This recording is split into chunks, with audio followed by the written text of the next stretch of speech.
Pumatol ka sa lalaking kaya magpatayo ng sariling bahay. Hindi yung puro hakdog niya lang ang alam niyang patayuin sa buhay.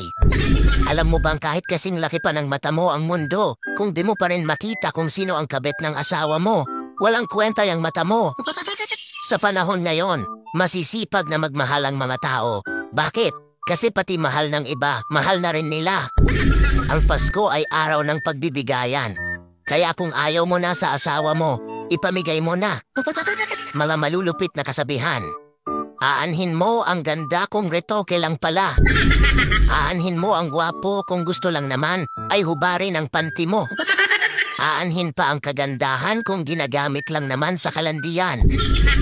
Aanhin mo ang pag-ibig na wagas kung wala kayong pambili ng bigas.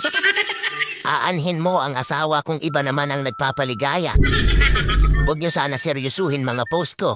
Kasi kung ano-ano na lang pinipindot ko dito lalo na kapag nalipasan na ako ng gutom.